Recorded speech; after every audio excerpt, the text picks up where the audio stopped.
Connecticut's #1 local news. This is Channel 3 Eyewitness News. Good morning, everyone. Thanks so much for joining us. It's 7 o'clock on this Tuesday, July 5th.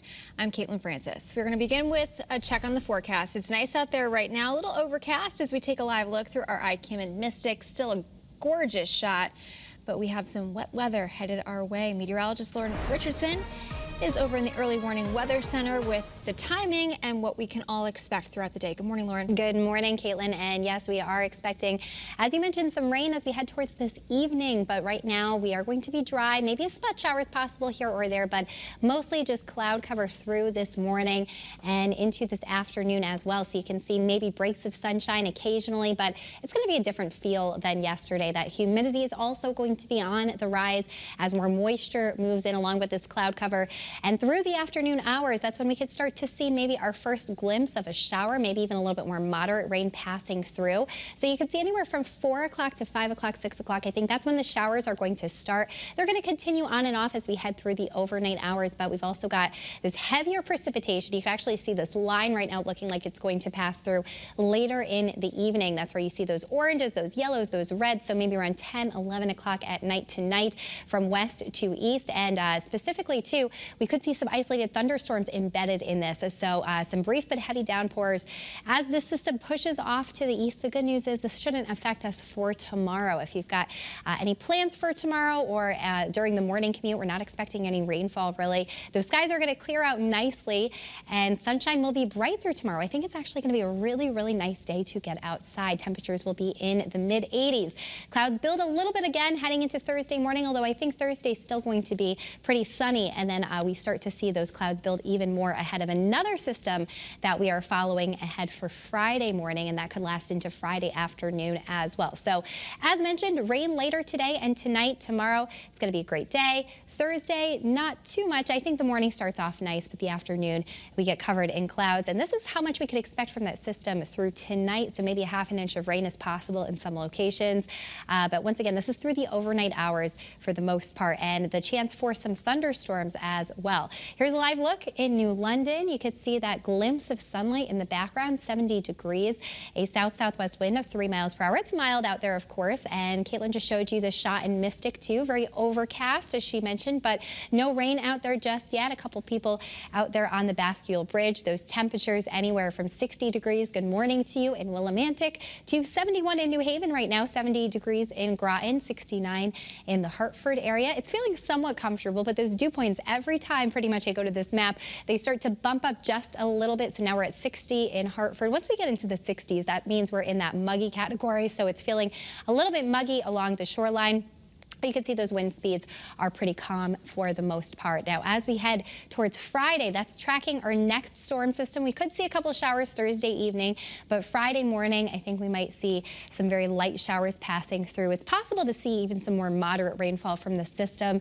But for the evening, it looks like everything clears out, and then the weekend looking much more optimistic. If you've got any plans this weekend, right now we're keeping it optimistically dry. So you can see Saturday some sunshine. Sunday it looks like these clouds clear out even more into a good amount of sunshine. Those temperatures will drop into the low 80s for Saturday and Sunday, and then Monday a mix of sun and clouds. Temperatures once again in the mid 80s. So we really stay around that 85-degree mark for the next couple of days. Thursday a little bit cooler, I think, because of some more cloud cover specifically in the afternoon, but Friday that humidity bumps back up along with that chance for some rain and some storms.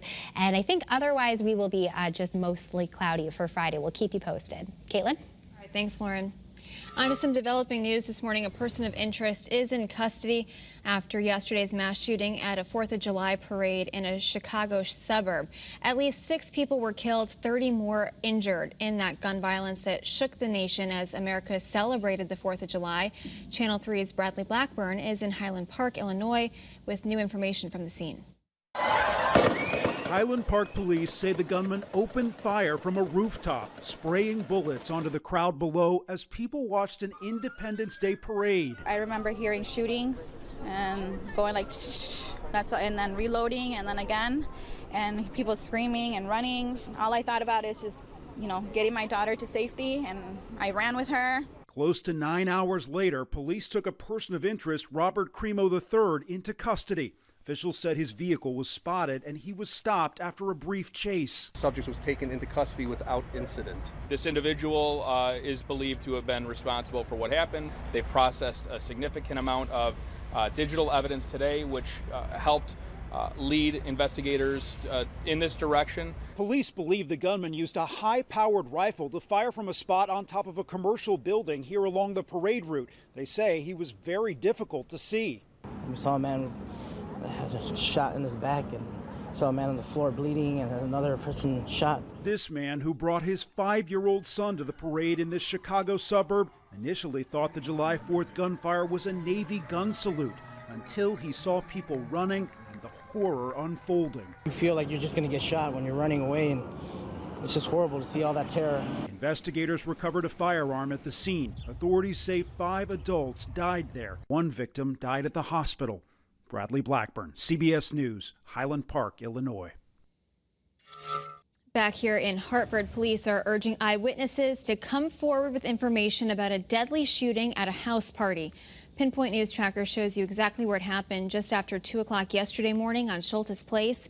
That's just a block away from Colt Park. A woman, 22-year-old Jayla Heaven, was killed. A 20-year-old man was also shot but is expected to survive. Now, police tell us there were hundreds of people at this party, so they're hopeful someone will be able to help them find the person responsible. Hoping somebody will come forward with some video that we could view. We are looking for video on scene and in the neighborhood. Again, it was pretty chaotic when the officers got there. From what I understand, there were hundreds of people back there. So lots of stuff to do, lots of evidence to process. Police believe that neither of those victims were the intended targets. They are boosting patrols in the area as they continue to search for suspects. In Berlin this morning, a disturbing trend has residents on high alert. Neighbors say racist flyers littered their community. Now they want answers. Channel 3 Eyewitness News reporter Marcy Jones has reaction from residents.